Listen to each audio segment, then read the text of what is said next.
Now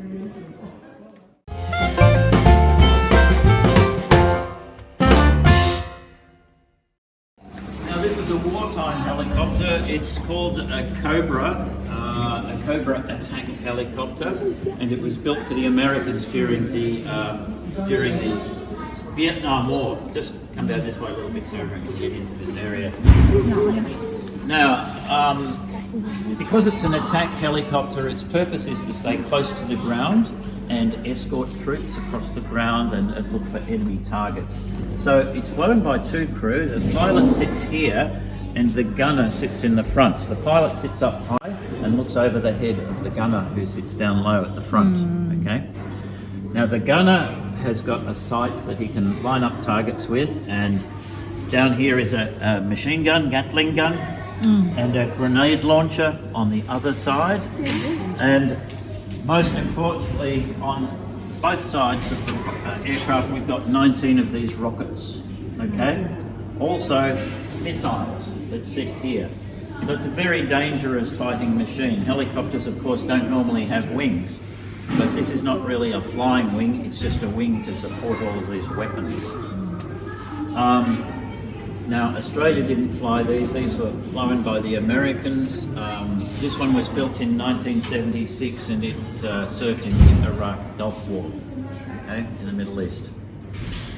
Now, because it's in a dangerous, low-flying area, it's armour plated, so that if it gets shot at, it doesn't necessarily crash.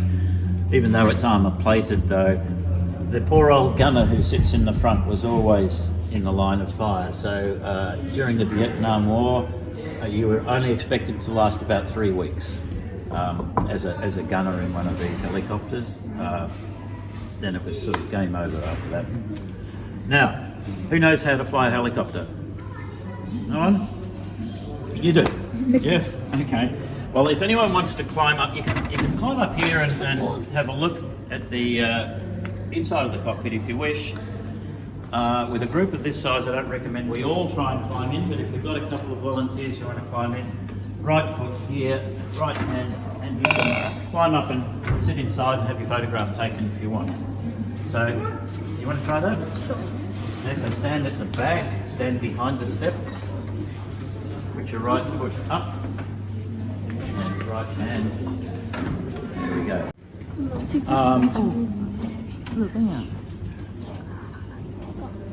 There you are.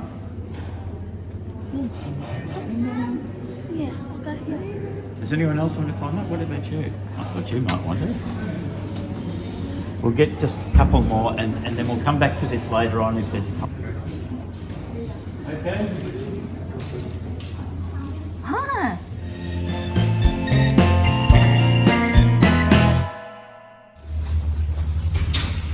Okay, now this is hangar number 3. This is where we do most of the repairs and restoration and rebuilding of aeroplanes. So it's not like a normal museum, it's more like a workshop. And that's why everything is parked all over the place. Things are just parked wherever we can fit them in. And tomorrow things will be in different places. So it's a big workshop. Some of the aeroplanes here are in flying condition. Some of them are in what we call static condition, which means they're rebuilt but they won't fly again. They're too old or worn out or whatever. These were first built in 1947. Here was flying a couple of years ago. We've got some work to do on it. We are going to get it back in the air, but it's not currently flying. Okay, so the Lockheed Neptune, we bought 11 in 1951. We bought another 11 in 12 in 19. Patrolling our very, very lengthy coastline, looking for ships and submarines, looking for intruder vessels, smugglers, whatever. There are not many windows in this aircraft, even though the crew is usually about 10. Not many windows because the monitoring equipment inside is all electronic, so they don't need windows. You can't locate ships and submarines by looking out windows, so they use electrical equipment. And one of the things is this big radar dish which is underneath the aircraft. This is an enormous big radar installation which can find ships and submarines on the ground, on the sea. And if they find an enemy target, they need to here will open. This is the bomb bay doors. These doors will open, and this is what a torpedo looks like. So it carries a couple of torpedoes which they can drop, and that will make a big mess of the ship or a submarine. Okay? Now, if you come through here, there's not even any doors on this aircraft. So how do the crew get into the aircraft? Yeah? There's a hatch on the bottom. There is a hatch on the bottom. So it's right here.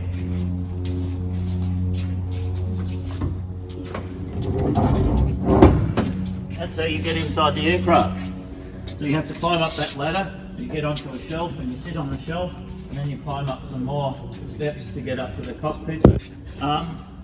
Even though there's no windows really on this aeroplane, there's one very good window on the front of the aircraft, and you can crawl on this platform through a little passageway into this area, and that is called the third navigator's position. So if you stand back here, you can see the little passageway. That would be a great seat to sit in during takeoff and landing, wouldn't it? Now, one of the things that's very unusual about this aircraft is the engines. We've got two very large propellers on this aircraft. They produce about 3,300 horsepower, but over the years the aircraft got heavier and heavier, and they needed more power, and they took the very unusual step of putting a jet engine on each wing. Now this is unusual because jet engines use a different type of fuel to what propeller engines, piston engines do. They were able to get away with it because they only use the jets for takeoff and climb, and then when they reach their cruising altitude they shut the jet engines down, and it goes from being a 4-engined aeroplane back to being a 2-engined aeroplane. There's no other aircraft in the world that does this. Now we've got 3 of these in our collection. This one will be flying again soon, but not currently flying. We've got one outside that will never fly again. And we've got a third one in the other hangar, which I'll show you, which is in flying condition. It's in fact the only one in the world still flying. These were retired from military service in 1978. Okay? Now right behind you is a Russian aircraft. This is a fighter aircraft. It's a single-engine jet from the 1950s. Rather unusual paint scheme. This big thing that's hanging underneath the wing is an extra fuel tank. It looks like a bomb, but it's not a bomb. It has got guns on the front of the aircraft here and here. Okay. So it's a fighter aircraft, single engine, single pilot, jet engine down the back of the aircraft. A jet engine swallows a large volume of air, so the air intake is on the front of the aircraft right here. So just be careful all through the hangar. We've got these tow bars which are connected to aeroplanes but pulling them around. So you need to watch where you're going, okay? Because these things are very easy to trip over. This is where the air intake goes into the engine, and the air goes around the pilot and all the way down to the back of the aircraft. So this is a slightly earlier one. This is what the Chinese Air Force were flying during the Korean War. And it's a bit hard for me to get you there now because it's not in back there, but over there is an American-built aircraft, a Sabre, which is what was fighting against the MiG-15s during the Korean War. But you can see again the air intake at the front, you can see the guns, and you can see the fuel tank underneath. Now, you'll notice that these two aircraft and that one over there, if we could have seen it, they all have wings which fold backwards. Can you see that? The wing on the first aircraft we looked at, the Neptune, is just pretty much at right angles to the body of the aircraft, the fuselage. But these 3 aircraft, the wings fold backward. That's called sweep back, and that's a feature of a fast aircraft. These are very, very fast aeroplanes. They're fighter aircraft, so they need to be fast. Having said that, they are not faster than the speed of sound. For those of you who are not sure, the speed of sound is about 1,200 kilometers an hour. So these aircraft fly slower than that. But this one is supersonic. This flies faster than the speed of sound. In fact, it has a top speed of twice the speed of sound. 2,500 kilometers an hour. This is another Russian aircraft. Again, the air intake on the front of the aircraft with the engine down the back. Again, this probe on the front of the aircraft is just measuring the airspeed.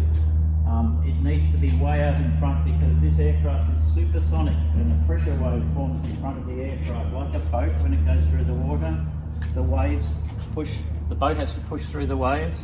So the probe has to be out in front of those waves to accurately measure the speed. This is a MiG-21 and you can climb up the ladder here and have a look inside if you wish. Can't climb inside this aircraft, but you can have a look. The MiG-21 was built in the early 1960s and it was the most widely produced military jet fighter in history, in any country. These were built in the Soviet Union and sold all over the world. This particular one spent its life in the Polish Air Force, and when it was retired, it was bought by an Australian collector, and he used to use this aircraft with joy flights up at Newcastle. This aircraft was painted in Indian colours because the Indian Air Force was one of many that used the MiG-21, and so those are the colours of the Indian flag. There, see, those three circles, that's called a roundel. That thing on the back that looks like a flag is actually just a patch with the colours on it. It's not technically a flag. It looks like a flag, but if that was a flag, that would be the Irish flag. Can you see the design of the wing on this aircraft has got even more sweep back than the other aircraft I showed you. So this is a sign of a supersonic aircraft. It's got a triangular shaped wing. See, it's like a triangle. It's nothing like the wing on that aircraft over there, is it? So this is a wing for going very fast, but it's really bad at flying slow. It doesn't fly very well when it's going slow. So this aeroplane has to get up to about 320 kilometres an hour just to get off the runway. But it needs to be going fast, okay? And that's a bit of a problem. It means you need a very long runway.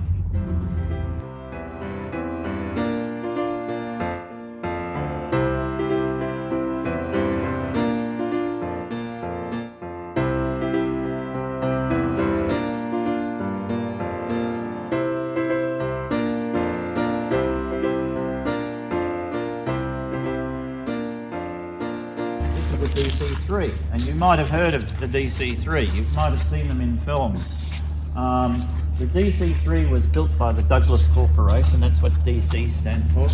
In Oklahoma City in the United States, there were 16,000 of these built between 1935 and 1949. This is the most successful aircraft in history. It has a wheel on the tail. Most aircraft, when you look around, have a wheel on the nose. The front of the aircraft is called the nose.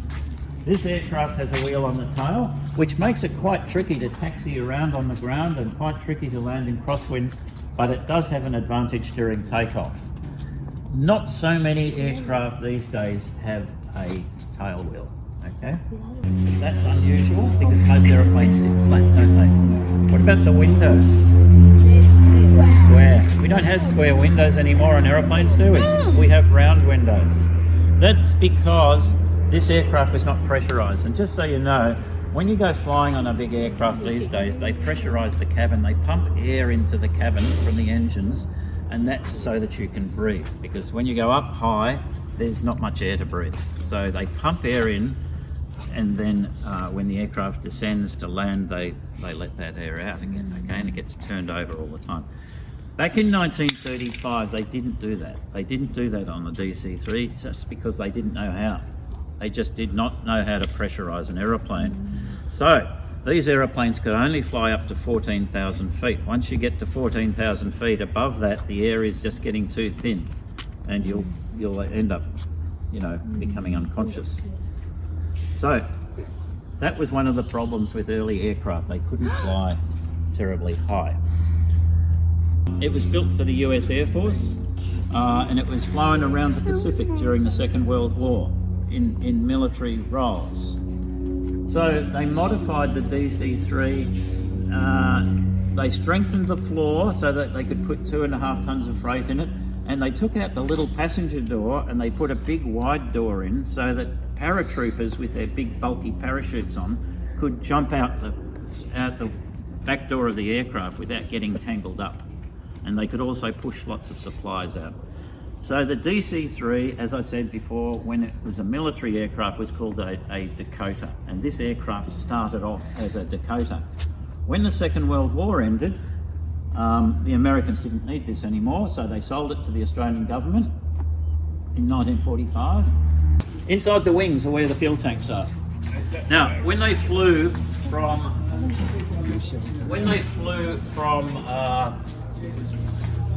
the United States to Australia, they flew initially from San Francisco to Honolulu, and that these days takes about 4.5 to 5 hours.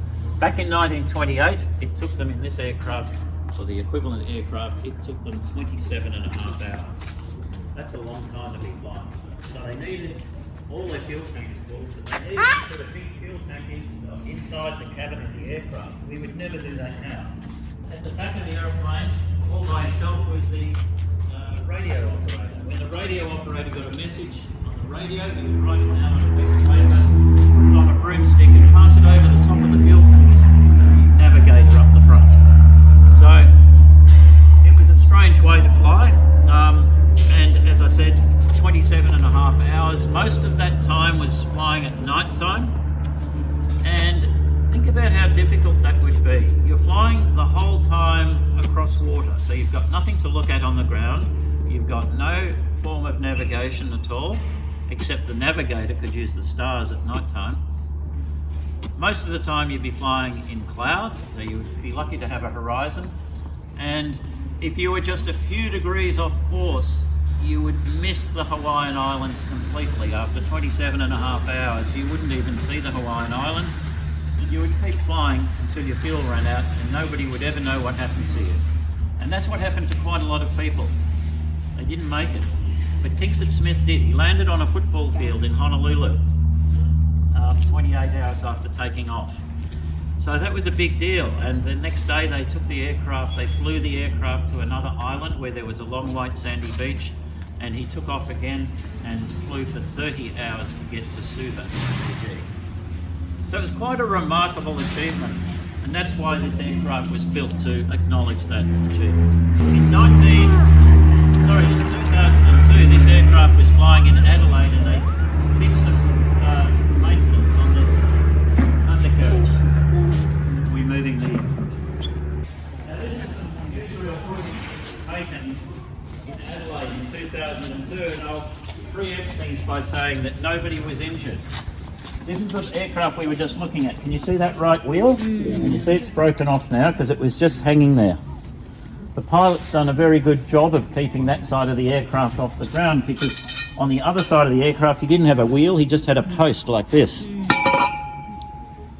So he was very lucky that he was not injured, and of course the aeroplane is made out of spruce and fabric, so it would have burnt very, very easily. By the way, when they did that repair on the wheel, that's the part that's what caused this accident, okay? That's a circlip, and that was the wrong size circlip, had been put in the wrong box, and that's what caused this accident. This aircraft, we bought the wreckage of this aircraft here, and it's been here for the last 15 years being repaired. Just from one circlip, 15 years of work.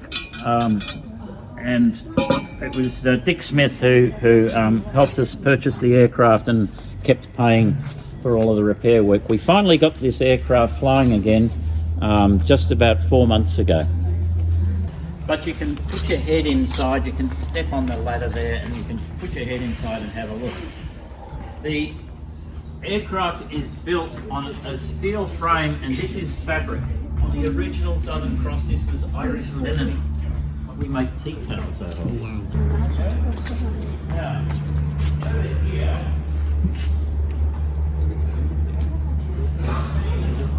Caribou, built by de Havilland in Canada. Now the Caribou is a troop-carrying aircraft. It will carry 32 fully armed troops. It can be converted into a hospital aircraft for medevac operations, and it can carry 22 stretchers. It has a ramp on the back where it says number 234. That's a ramp that comes down to the ground, and the big door that opens up above it means the back of the aeroplane is one big empty hole, and you can drive a couple of Land Rovers in there, a couple of Jeeps, and it means also the 32 paratroopers inside can all rush out the back of the aircraft quite quickly. Okay, it's a battlefield aircraft. It's a short field takeoff and landing aircraft. It only needs 220 metres to get airborne.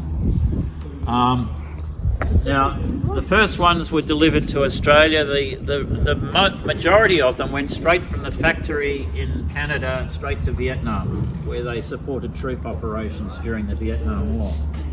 After the Vietnam War, they contributed to a whole lot of humanitarian operations. Communities in distress, delivering food and water and shelter and medical equipment, evacuating people because they could get in and out of very tight spots. Okay? Both of our caribous are still in flying condition. They are the only caribous in the world still flying. We use these fairly regularly. This one participated in the Anzac Day flyovers, air shows, things like that. So it's a little bit hard to see this aircraft because there's scaffolding all over it. This aircraft does fly, but it's getting some major work done to it. So it's a little bit hard to see. It looks a lot better when it's out of the hangar without all this equipment around it. Now this is a Catalina. The Catalina was built in New Orleans in the United States, and there were 3,000 of these built between 1936 and 1945. So it's a wartime aircraft, World War II. If you look at the underside of this aircraft, what does this look like? Looks like a boat, doesn't it? Looks like it wants to go fishing. It is actually a flying boat. The early Catalinas that were first built didn't have any wheels. They could only land on water, and they could only take off on water. Qantas had 5 of them, and the Air Force had 24 of them. The later Catalinas had wheels fitted, so they are no longer flying boats. They are called amphibious, like a frog is happy in the water and happy on the land. This aircraft is amphibious because it can go in the water or the land. Now, you can see machine guns on the front. This is not the cockpit. The cockpit is over here. The person sitting in the front of the aircraft here has got 2 machine guns, and you can look out the window here. So this aircraft was basically used for low-level operations attacking enemy ships and enemy harbours. Down the back of the aircraft, if you step out to the side, you can see 2 big round windows. They can open up, and there are machine guns down the back as well, okay, on either side of the aircraft. The aircraft were painted black because they did a lot of their very dangerous work at night time and they didn't want to be seen. So they painted them black, and because it's called the Catalina, they called them the Black Cat Squadron. So that's why Felix the cat is painted on the side of the aircraft. So this aircraft was built for the US Navy in 1945. So it's nearly 80 years old, 79 years old. It was retired in 1957. It went to Santiago in Chile.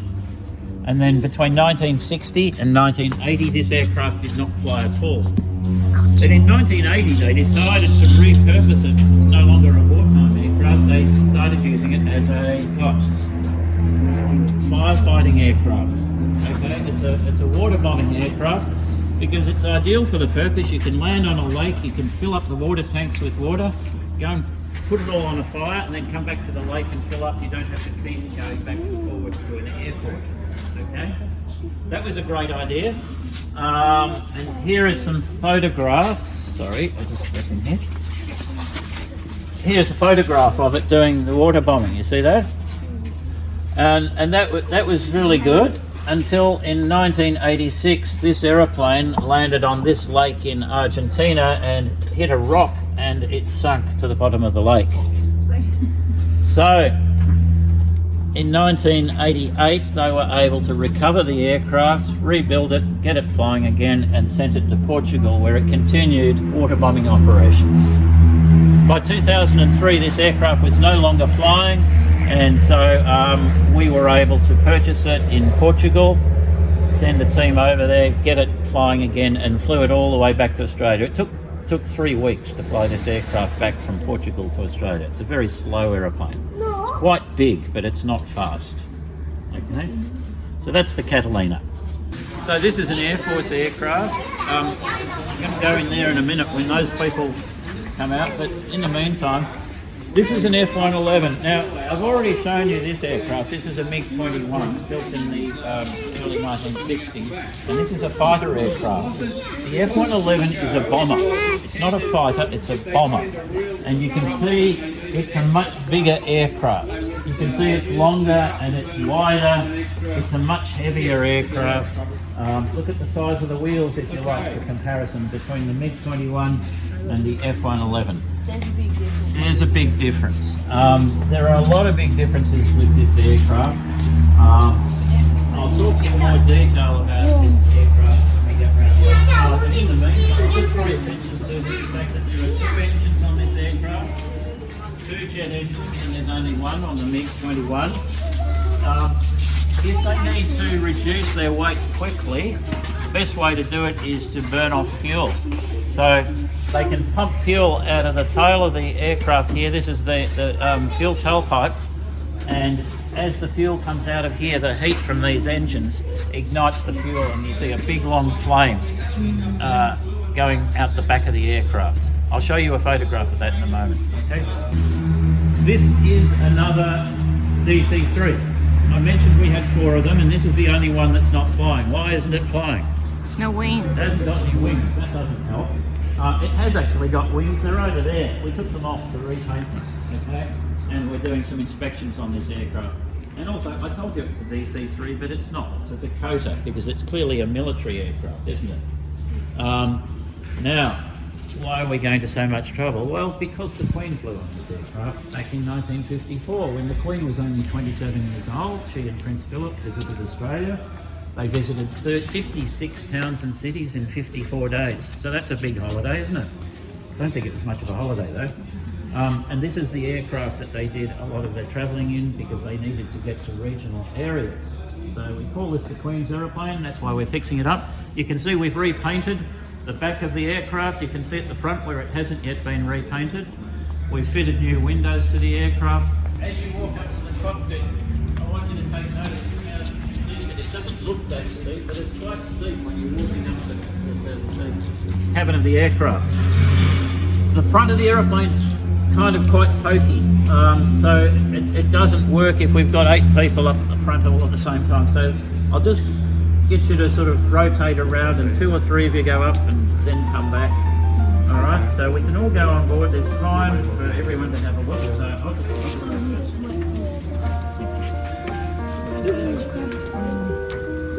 big wide door because of the military aircraft, and there's the cargo door on the back. Okay.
In Fort Worth, Texas. Only 2 air forces in the world flew these, the US Air Force and the Australian Air Force. Australia received the first of 24 of these in 1973. It's got 2 jet engines on it. This is the intake of the jet. See where the air goes in there. Now, you remember I talked before about the sweep back of the wing? does this. This has got crazy sweepback on it, hasn't it? Right back here. The magic thing about this aircraft, or the special thing about this aircraft, is it's got a pivot joint in the wing here, which allows the pilot to move the wings backwards and forwards while it's flying. There are two seats side by side. Pilot on the left, navigator on the right. The navigator is also responsible for all the weapons on the aircraft, none of which are fitted now, but they would all be attached underneath the wings. So he's the Weapons Systems Officer, otherwise known as the Wizzo. So when people ask him what his job is, he says, I'm a Wizzo. The other thing about this aircraft is that if a military aircraft is going to crash and the pilots and the crew need to get out of the aircraft, they have a special seat called an ejector seat, which is a rocket that shoots the seat up into the sky and gets them away from the aeroplane. With this aircraft, the two crew members sit side by side, so they can't have separate seats. Normally, on a fighter aircraft, one sits in the front, one sits in the back, so they can have their own seats. But these two guys are sitting side by side. Everything from here down to here and back to the front of the wing, the whole thing separates from the aircraft and shoots the crew into the sky. The window doesn't come off; it stays intact. Then a big parachute comes out. Okay, so that's one thing. Remember, I told you they can pump fuel out the back of the aircraft to get rid of the weight, and it creates a long flame. That's what that looks like. Okay.